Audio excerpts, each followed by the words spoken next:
How are you all doing today? I hope you are feeling as excited as Tombra, the moderator. Guys, I am not as excited as I typically would be, and I'll tell you why. This is my default look. I always have a smile. So you might not understand that I'm not excited. Let me tell you why I'm not excited before we quickly go in.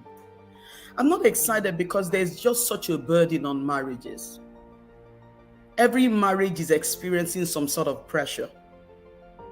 So I've been tasked with the responsibility of bringing the word on trauma and healing in marriages. Okay? And trauma is such a broad topic. So I won't even delude you guys to tell you that I'm going to, we are not even going to exhaust it. But what I believe God to do today is to bring some introduction, okay, around at least recognizing trauma, so that we know what it is and we see the signs and don't overlook it. So I will be speaking on trauma and healing in marriages. And what I want to bring out is two dimensions, okay? I'm going to bring out the dimension on one hand as a trained coach. So we're going to see the counseling, coaching, the psychological, the emotional dimension. Then I'm also going to add some sort of spiritual dimension to it. So it's going to be like a double-edged sword. But why I'm not excited is because I desire more people to be in this summit. There's everywhere you go, someone has a relationship pressure. So I'm a little confused because I know the people I'm coaching. Not everyone can afford a counselor, right? If you're not in a developed country where you have access to employee EAP, not everyone can afford a counselor. Not everyone can afford a coach. But everyone can afford a relationship summit that has been paid for. That's where I'm not feeling excited. And please receive this as tough love. Receive it as maybe a rebuke from God if you would like. We cannot move around burdened, having problems. We cannot move around with pressures in our relationship and yet not maximizing the opportunity when we see it. So please, if you know someone that might benefit from this conference, do more than putting it on your WhatsApp status. Please send a direct invite to them. We've put it on every platform. It's on our WhatsApp status. There is no excuse. If your marriage can get better financially, if it can get better psychologically, if it can get better sexually, or people don't get over it, we have to do the work. So moving on quickly. What are the triggers? Someone here, I hope you feel normal after today, because something happened to you when you were 10. A smell can be a trigger. The waft of this perfume of your abuser can move you to the past. A song, a ringtone. Are you kidding me? Yes. I had a ringtone in my first job 20-something years ago. And my boss was such a powerful visionary leader, but was also very toxic. So anytime my phone rang, I always had my heart in my mouth, because I was like, how will she respond now? So recently I heard that ringtone and it just took me back to that, not fearful, to that very conscious 22-year-old who didn't know if her boss was going to be displeased. Triggers can be sights, sounds, smells, thoughts. Triggers can be people. Triggers can be a movie. It can also be anything that reminds you of a traumatic experience. While I was in 100 level, in fourth year in school, we were in a tutorial. So we were doing a tutorial with a team, and the rest of the people went, and it was remaining a friend who was of the opposite sex. And we were walking to the, trying to leave the dormitory, to go. And it's just, I don't know where he got the signal from. Maybe he thought I was really into him and I wasn't. It was just a class. And this guy, the next thing, is holding me, trying to have his way. Thankfully, the way I screamed no and pushed this guy, the way I screamed no and pushed this guy. But at that same time, in the dormitory, in the airwaves, someone was playing a Celine Dion song. It's all coming back. And for a long time, that particular track was a reminder for me on how people can almost violate your boundary. Now, thankfully, I wasn't raped, but it reminded me of someone that I had considered in that season of my life as a brother, someone I had looked up to that, in fact, in my mind, it was genderless. The way he responded and almost took advantage of me until I screamed and begged, and maybe he came back to his senses.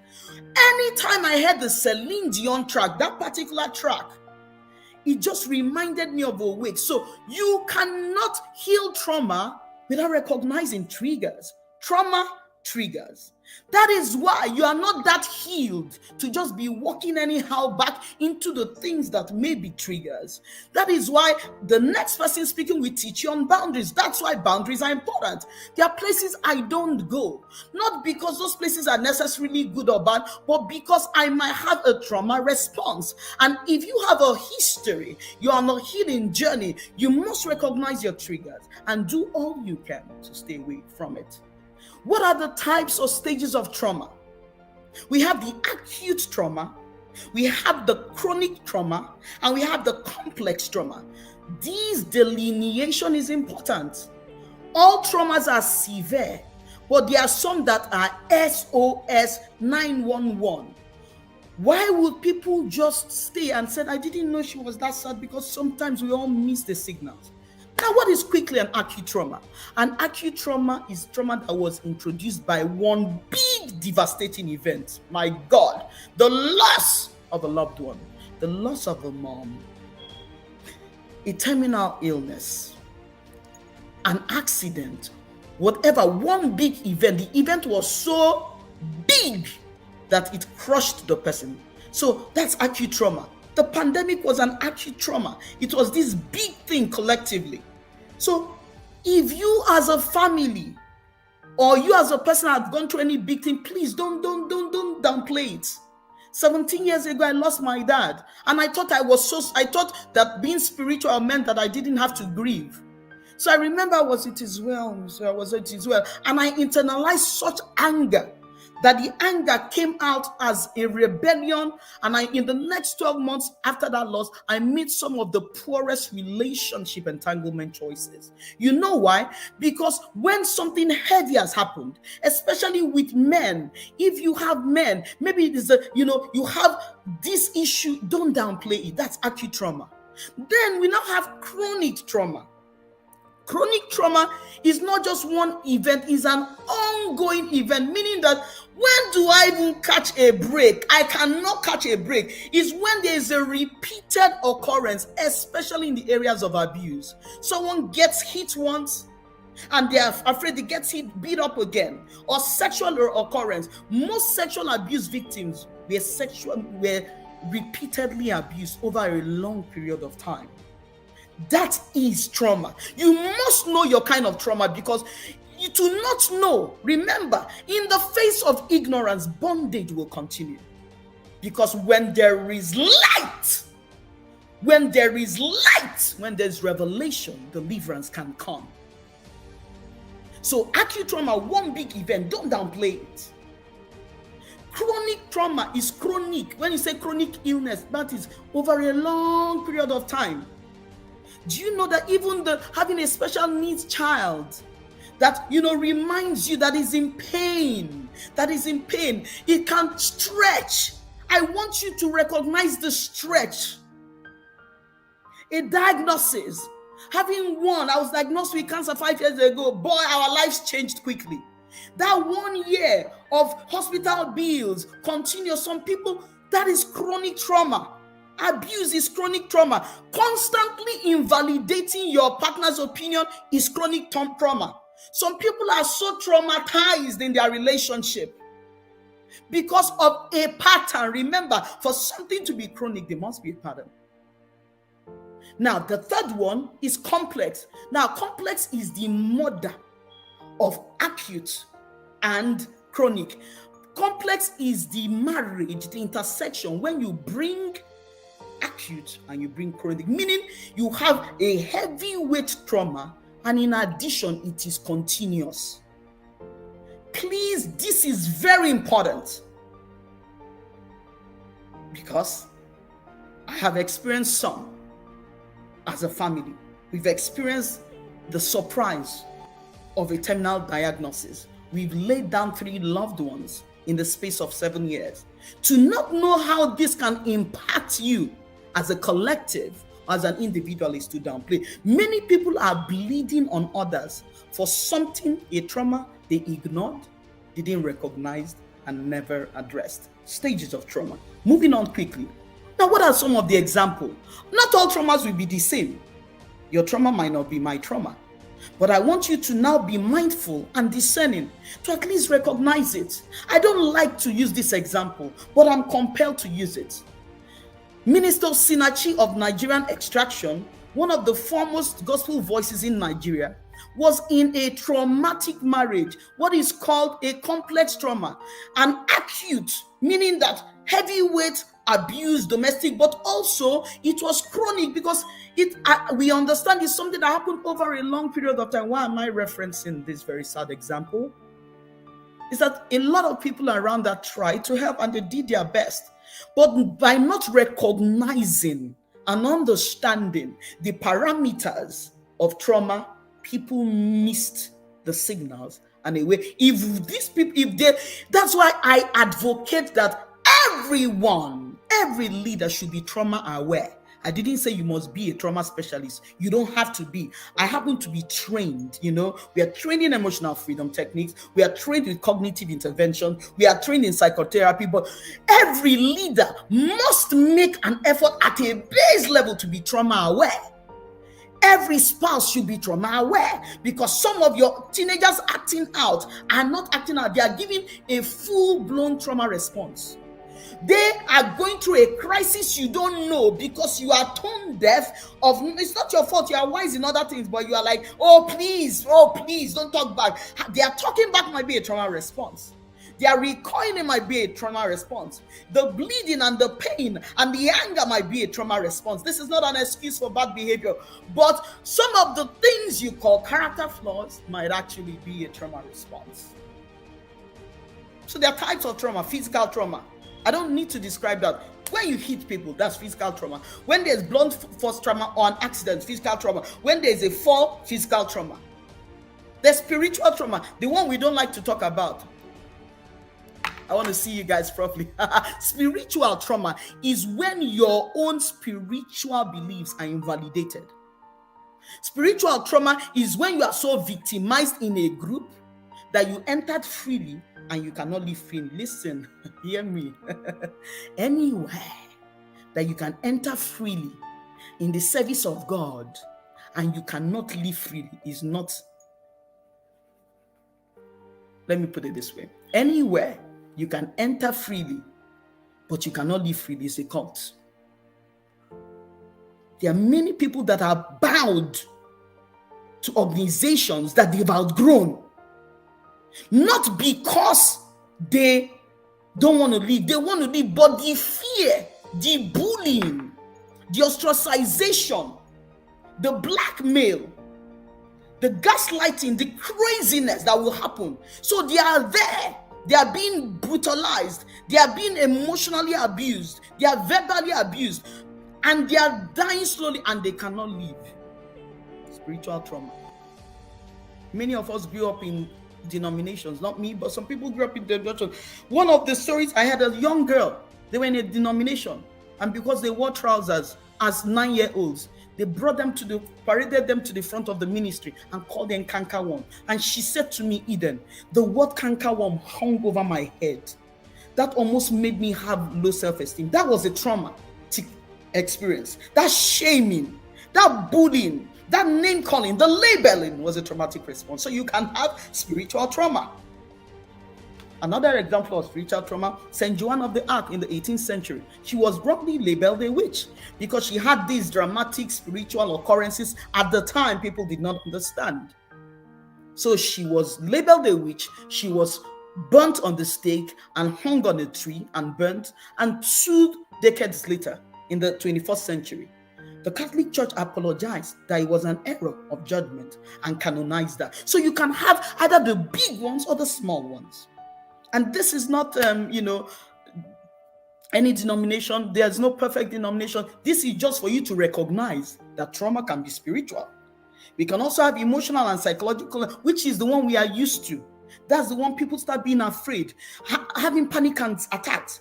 When your child, you're like, why are you afraid? Your child or your spouse is uncomfortable in the company of people. That might be a trauma response. Or uncomfortable, panic attacks, fear. Certain phobias are trauma responses. Some people are afraid of the dark because as children they were always sent to the dark. Some people are afraid of different things because certain fears were introduced. Some people have abandonment issues. You know why? Because of their strong fear of rejection. As children they were rejected. They were rejected by authority figures. They were rejected by parents. They saw their parents divorce, a nasty divorce. They saw this free for all. So they just had this trauma response that anything they are in, any relationship that they are in, they either over attach or under attach. So you have aloofness, the emotional abandonment, the emotional unavailability, it might be a trauma response. Or you have people that are smothering, that for them to love anyone, they will love that person and smother them to death. And you can have sexual trauma. Sexual trauma is whenever in a sexual experience, African men, please hear this too.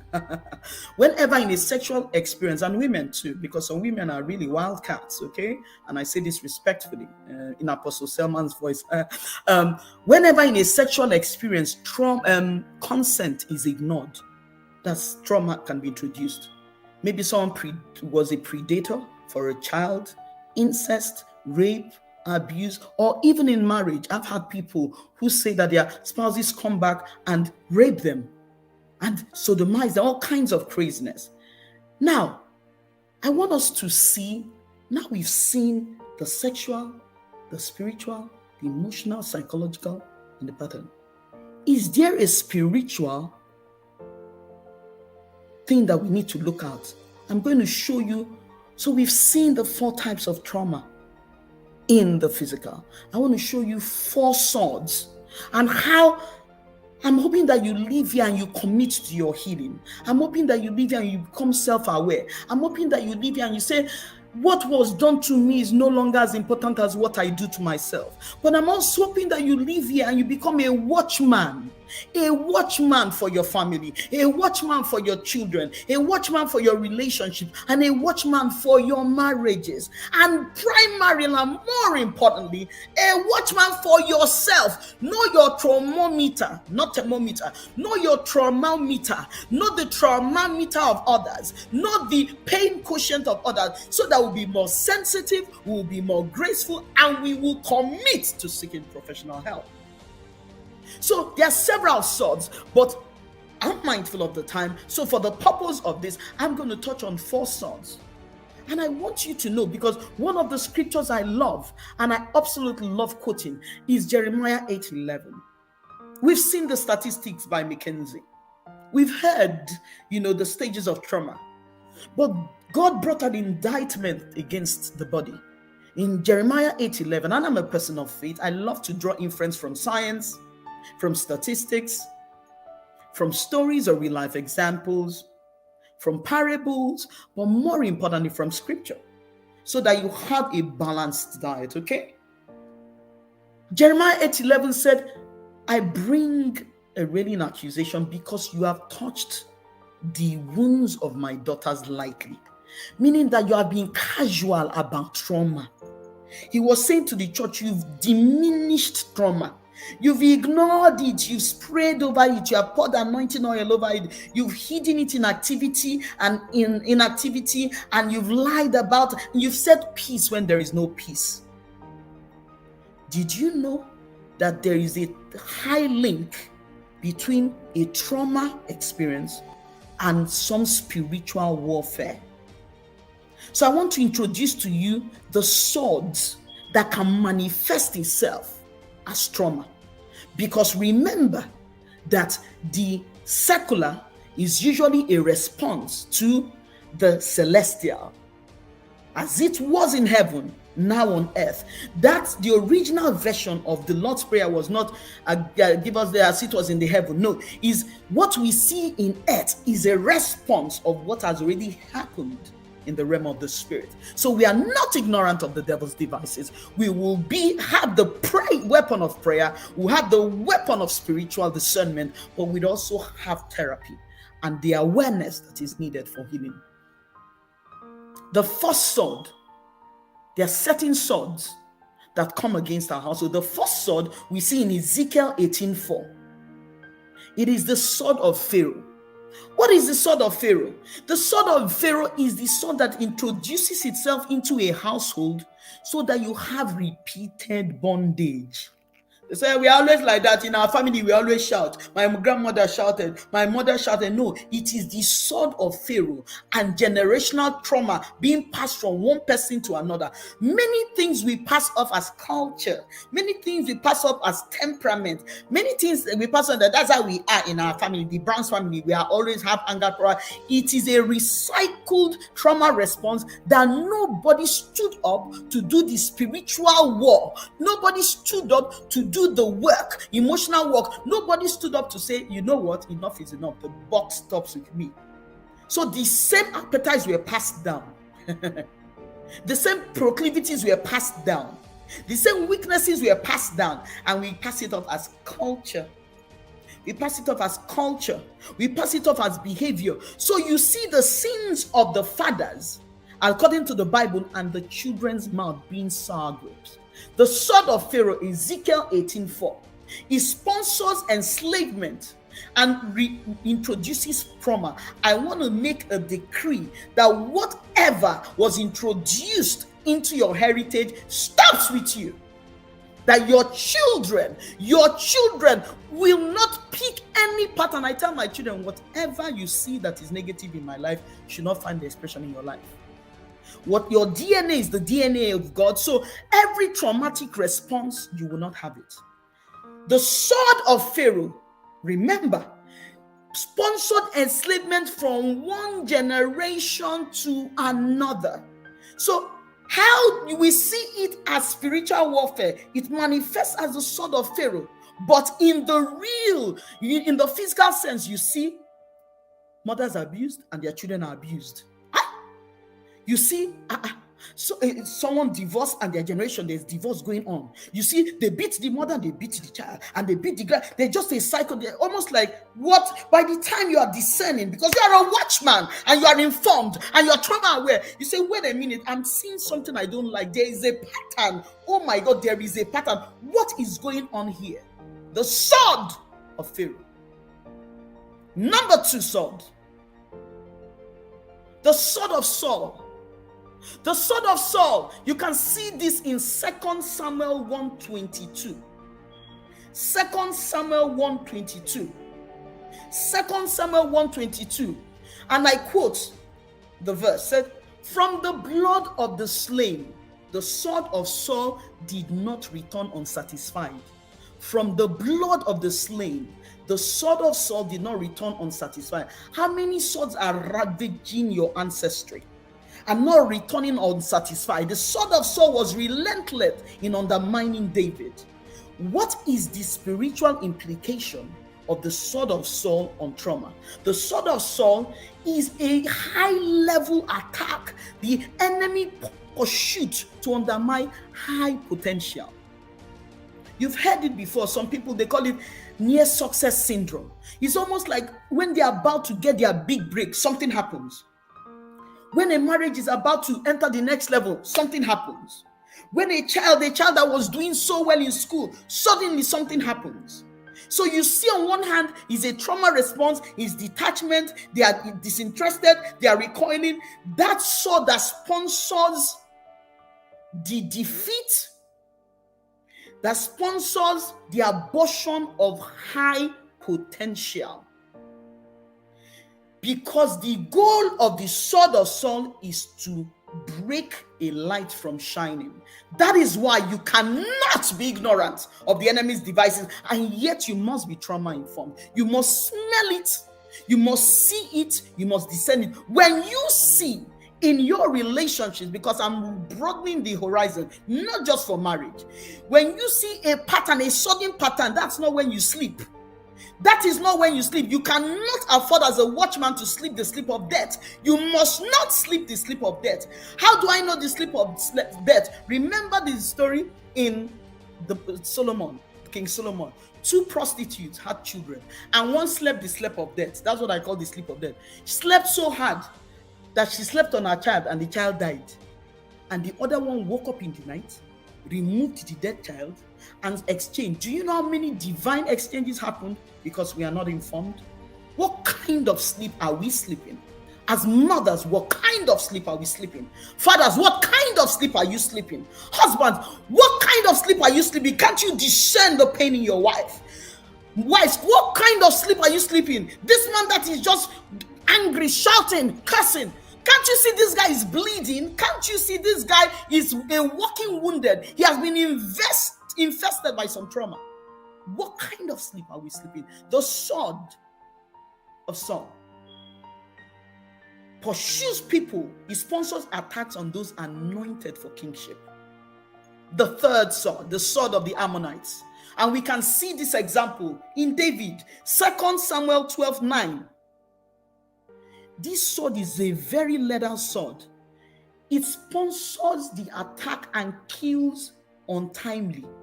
And I'm not talking about physical killing. This is the one that comes to take what belongs to you. How do you know? Look at the scheming that Joseph's brothers had to go through to take what was his. Look at the scheming of the king in 2 Samuel 12:19. David had to recall a battalion, redeploy Uriah just to take Bathsheba. See the plotting, see the network. I want you to understand that trauma is not a joke. The enemy will sponsor whatever they need to sponsor. Move people up, move people down, move people in, introduce people into your life just to get and abort a potential. The sword of the Ammonites. Uriah was killed by the sword of the Ammonites, engineered by David, just to take what is yours. So you must guard what you have. If what you have is peace, if what you have is alignment, whatever you have in your family, guard your vows. Because trust me, it's not Sarah. No. Whatever will be will not be. Whatever you orchestrate, whatever you intentionally decide that will be. And even though you're already in trauma, you can decide, you know what? I know better now. And because I know better, I will do better. I will heal better. And because I know better, I will attract better. Number 4 sword, as I begin to round up. The sword of the brother. Ooh, somebody's not ready for this. The sword of the brother. Remember, as I recap, the sword of Saul is the enemy that interrupts high potential to stop their light from shining. Is sponsors attack on people that are anointed. The sword of Pharaoh, it is an enslavement. So don't, please, if it's a negative pattern, please don't tell me it's my ancestry. You need to know it started somewhere. Your family history started somewhere. The negative pattern started somewhere. This is not a joke. This is not a drill. This is life. I had to fast from words this week. The level of strife, contention that was coming, I'm like, what is this? Wow. I had to fast and I had to put on my discernment and say, what exactly is going on? The sword of Ammonites kills people untimely and to take what is theirs. The only reason why Uriah was killed, the man didn't deserve to die. The man didn't do anything to die, was because somebody wanted to take what belonged to him. So the enemy can sponsor an entire rampage. Remember Jesus. Remember Herod. Herod sponsored the death, genocide of children. So sometimes what you're experiencing as trauma is a casualty, a consequence of being connected to someone who is anointed. Please don't joke with this information. And finally, the sword of the brother. This is evil introduced and perpetuated by the bloodline. And sadly, this is where it hurts the most. Someone vowed to protect you and they brutalized you.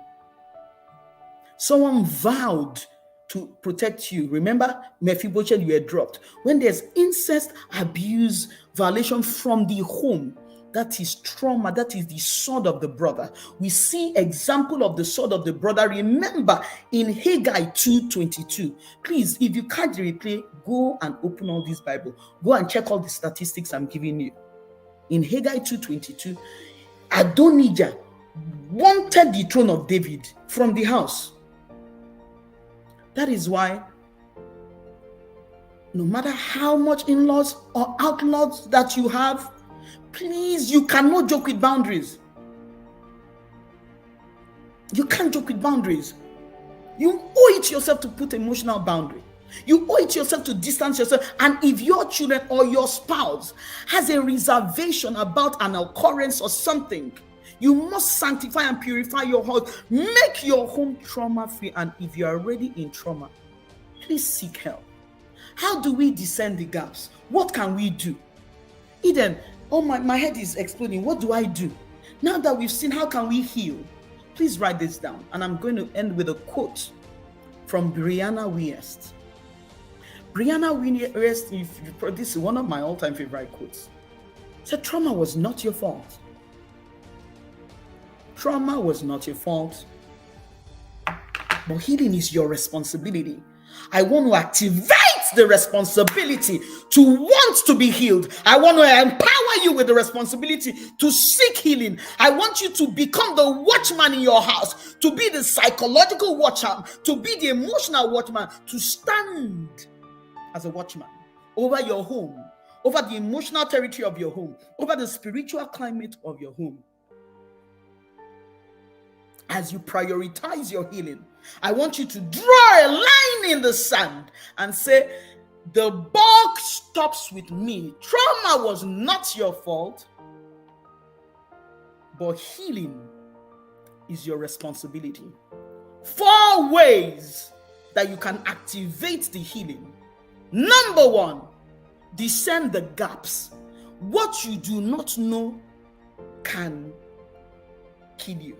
But thank God that today in a summit like this, we are knowing things, because knowledge shall be the stability of our times. So when we have emotional instability, we have knowledge. So now that we know, we are not helpless. We are not hopeless. When we see anger, we see what is anger saying. Oh my God, anger is a cry for violated boundary. People show anger when they feel their boundaries are violated. Whoa, what is this anger saying? Anger is a response, a negative response when people don't feel heard. When we see sadness, what is sadness saying? Sadness is a cry, and it means that you should get more creative. Ooh.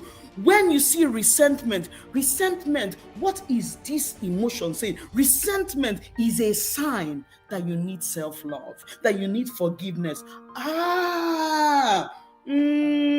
I see. What is loneliness? I'm lonely. Why am I feeling lonely? Loneliness simply means that you need to seek friends. You need to go out. You need the outdoor so that you will not be helpless. Your emotions have a voice. Your feelings have a voice. They are saying something to you. So 4 ways to activate your healing. Remember, discern the gaps. What is my emotion saying? This pain in my hand, what is this saying? The pain in my hand is telling me that I am crumbling under the weight of responsibility. My finances are caving me in.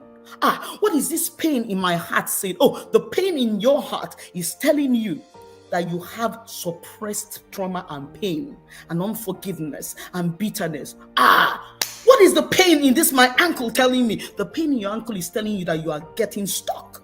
So number 1, discern the gaps. The information creates the gap. Number 2, you cannot influence anyone without altering their consciousness. Give yourself permission for your consciousness to be altered, even in marriage. Meaning that you cannot come with a fixed mindset in marriage. I want God to correct me every day. I want God to tell me that I messed up. I want to know that I may have missed it yesterday. Number 3, find the common ground. Even when someone is in trauma, there is a common ground. There is something that you can connect to. You can love them. You can speak their language. You can do the things that will make them trust you. And number 4, anchor this new belief on that common ground. Remember, your responsibility is to heal the trauma. Wasn't your fault. Wow. I'm agree. Woo! My God. Whoosh. The sage just, I mean, you just put on the lamp, the light, the fire of the season. Exactly what we need. I was like, there's a question here, dear Sage, that someone just sent. And she is asking, maybe I just give you the chance to answer this question because it looks like it's something she really wants to get an answer. And she's like, she's living in perpetual fear about the future of her marriage. So how can she solve these traumas? Emotional and psychological trauma. So she has identified them from what you said. And she's living in perpetual fear about the future of her marriage. Okay. And that's a very beautiful question. I love that you're asking it. Now, because it's not a session, okay, and I don't have all the context, this is what I will say to you. The fear of the future of your marriage is not the fear. The fear of your future, the future of your marriage is a response to something. So I want to ask, what are you really afraid of? Is it divorce, abandonment, that maybe your husband will leave you? Is it another woman? So do you see what I'm saying? If you have the fear of the future of your marriage, fear is a response. So what are you responding to? So maybe it might sound like, I'm seeing signs that my husband may be cheating on me. I'm afraid that I may get infected if he's cheating on me.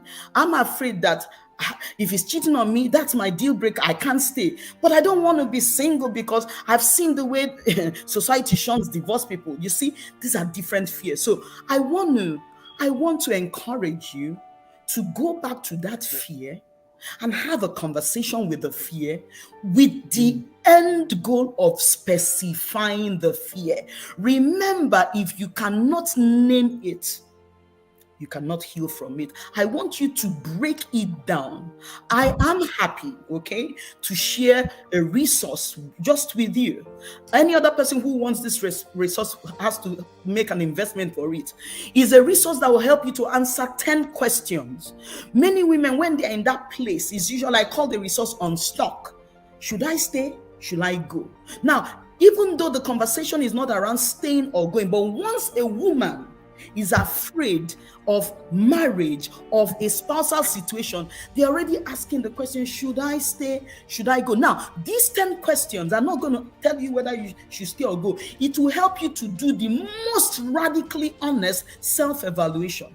And in answering those questions, you will unveil the fear. You will be able to see if your life is at risk. You'll be able to see if your health is at risk. Then you'll be able to take the proper decision. Okay. Wow. Thank you so much, Dr. Eden. You are such an amazing person. I remember the very first time I met you in Dubai. You, even without knowing me, we just chatted at the corridor, and I had to follow you right to your room, and I bought you a book. We had a mini master class. We were just standing in the corridor, and it became a master class. Everybody followed me to the room, and she said, "I'm buying all your books. What else are you selling? Are you selling your shoe? I want to buy the glass shoe." She wanted to buy everything. Are you selling this one too? Are you selling your hair? She wants. Thank you so much. In fact, you are a full package. Every woman needs to listen to you. There is so much in you. When I tasted a bit of you and I had to read your books, I just thought that I wouldn't do anything big without you coming on board. And this is you here today from that little meeting. And I didn't even know where that meeting was taking us to. And this is where we are today. I really want to say thank you, my dear coach, from the deepest part of my heart. I can't even thank you enough. May God bless you and replenish you and keep you as long as He wants you to live on this earth and begin to touch many more lives in Jesus' name. Thank you, man. And I'll see you soon in Cameroon. Please. Sure, I'm waiting for you.